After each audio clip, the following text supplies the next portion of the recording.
Isang channel ng pag-asa. Alam ba ninyo na sa rehiyon ng Middle East at North Africa, may 7,026 lamang na Seventh-day Adventists sa populasyong 574 million?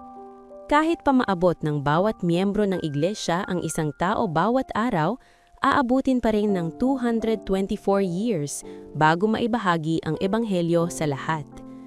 Napakalaki ng pangangailangan, ngunit sa pamamagitan ng media, ang Hope Channel ay umaabot sa mga taong hindi pa naaabot ngayon.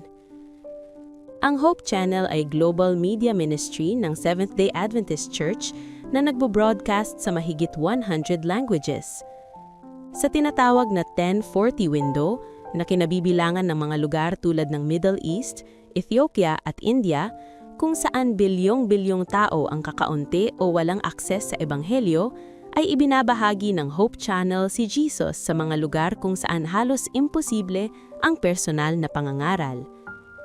Sa pamamagitan ng telebisyon, digital platforms at online Bible study programs, maraming tao ang natutuklasan ang pag-asa na matatagpuan kay Kristo.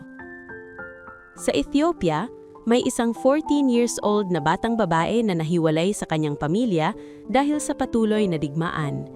Nag-iisa at hindi tiyak ang kanyang kinabukasan, nakatagpo siya ng kaaliwan sa Hope Channel.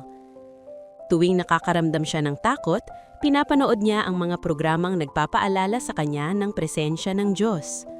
Kahit na inilayo siya ng digmaan sa kanyang pamilya, walang makapaghihiwalay sa kanya sa pag-ibig ni Kristo. Sinasabi sa Book of Revelation 14 verse 6 na ang ebanghelyo ay ipahayag sa bawat bansa, lipi, wika at bayan. Sa pamamagitan ng media, tinutulungan ng Hope Channel na matupad ang pangakong ito. Ang inyong handog, kung ipapamahagi ayon sa mungkahin ng Combined Offering Plan, ay tumutulong sa pagsuporta sa mga ministeryong nakatuon sa misyon tulad ng Hope Channel. Panawagan. Dahil sa iyong pagkabukas palad ngayon, mas maraming tao ang magkakaroon ng pagkakataon na maranasan ang pag-ibig ni Kristo saan man sila nakatira. Salamat sa pagsuporta sa misyon. Sa pagbabalik natin ng ating mga ikapo at pangakong handog, ay ilagay natin sa huli ang ating mga hangarin at unahin ang Diyos.